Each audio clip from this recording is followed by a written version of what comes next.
Hello and welcome to Face Off tonight. Glad you could join us. Today we're discussing Nigeria at 56, and special interest is on the speech by the president.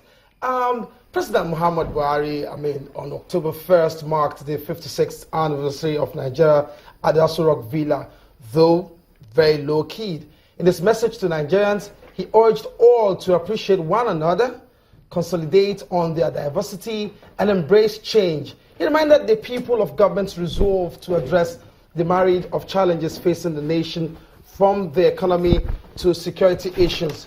But how many are on the same page with the president? Senior Advocate of Nigeria, Lisa Agbakoba, says the president's speech is inspiring but uneventful. Would the President's Independence Day address go beyond mere words, or will this be the beginning of fulfilled promises?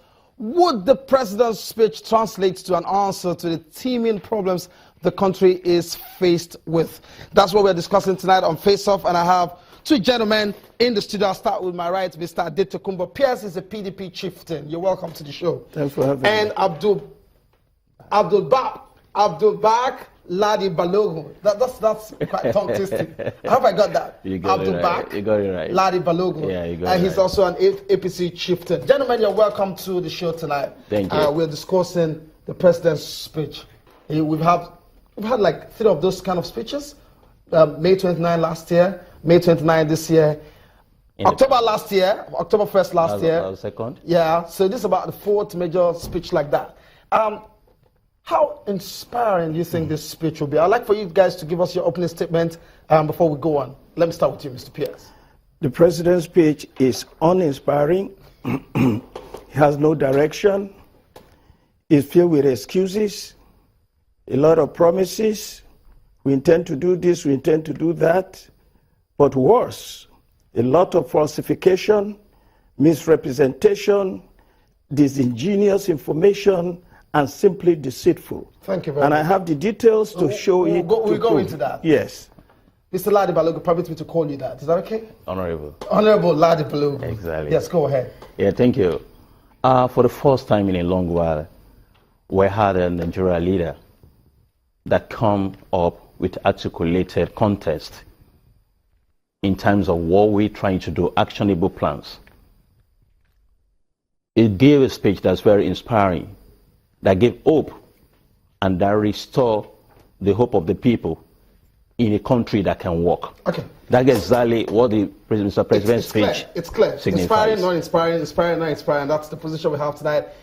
You can imagine how explosive and how interesting this discussion will be tonight. We'll take a short break. When we return, we'll continue with this program. Stay with us.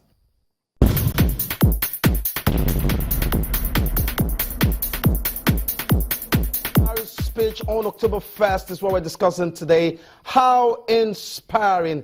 Before we go ahead, let's take a look at this, or take a listen to this report. We hear what he had to say on October 1st. Today, 1st October, is a day of celebration for us Nigerians.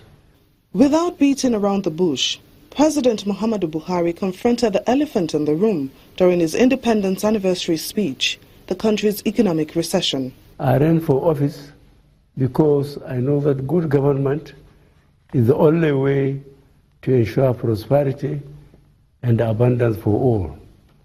I remain resolutely committed to this objective. I believe that this recession will not last.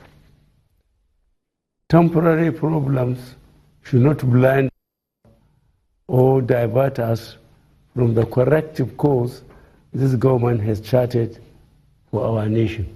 Other critical issues that the president addressed are security, corruption, and the Niger Delta militancy.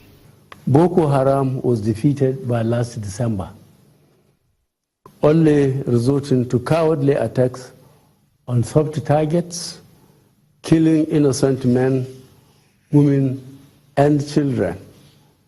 Nigerians should thank our gallant men of the armed forces and police for rescuing large areas of the country captured by the insurgents.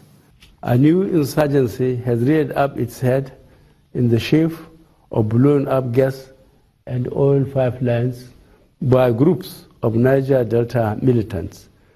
This administration will not allow these mindless groups to hold the country to ransom. In resolving all these issues, President Muhammadu Buhari promised to adhere by the rule of law. In all, the president says that his administration would repair the nation's 4 oil refineries to save $4 billion annually, boost the agricultural sector to be self-sufficient by 2018, and revive all 12 river basins. President Buhari also says power transmission and generation, which has picked up in the last 1 year, will continue to improve, while road construction work on all federal highways has begun in earnest, creating jobs for thousands of Nigerians. Nevertheless, the federal government hopes to take pressure off these roads with the launch of railway projects to link some parts of the country. There is also the promise of improved housing in 2016. With all these assurances, it may be safe to say the future is bright, but for most Nigerians, the worry is how they will be able to survive the current economic hardship. That's the president speaking, and what to do, what has been done, what has been achieved as far as the last 1 year plus is concerned. And he gave that speech succinctly on the 1st of October. Gentlemen, you think it's unexpiring, you think it's full of ambiguity and all of that.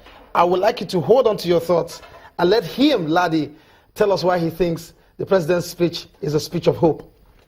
Yeah. Mr. President, you will recollect that May 29, during the inauguration, he gave a speech. October last year, during the independence, he gave another speech. When he clocked a year in the office, Mr. President gave another speech, just May 29 this year. But to cap it all, this is a challenging time. And this president reflected in his speech, the independence speech, that is up to the task. And he narrated, even to a blind person, if you get to read the speech of Mr. President during the October 1st anniversary, you get to know that this president is telling us where he's going. He actually put it together as a thought, where we are coming from, where we are now, and where we are going. And he put it in a context to demarcate that this is what we're going to achieve in the short time, this is what we're going to achieve in the medium time, and this is what we're going to achieve in the long term. For us, Mr. President asserted that the recession we are in today will not last.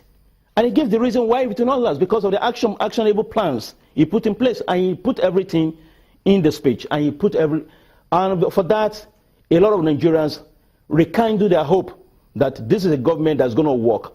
This won't be a government that's going to promise and won't be able to fulfill the promise. A lot of speeches, a lot of talk, no action. He says we have defeated Boko Haram, and just the other day, the leaders of Boko Haram that they claim have been killed surfaced again.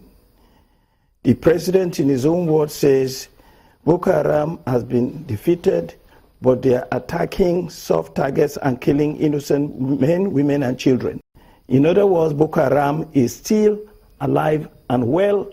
We have not defeated Boko Haram. There's so much dishonesty in everything that comes out of the presidency. It's appalling, it is shameful, it is disgraceful. Security, we are not secured. We are more insecure in Nigeria today than we've ever been. So the president should have told us the truth. Not only Boko Haram, have we not defeated Boko Haram? There is insurgency in the southeast. There are problems, he didn't mention it throughout his speech, problems in the southeast, problems with Fulani headsmen, problem with Avengers, and there are reasons for this. And the blame for the insecurity in the country, I lay squarely at the feet of Mr. President. And I tell you something, without security, there will be no progress with the economy, because both of them go hand in hand. We have a lot of problems. That is security, total insecurity.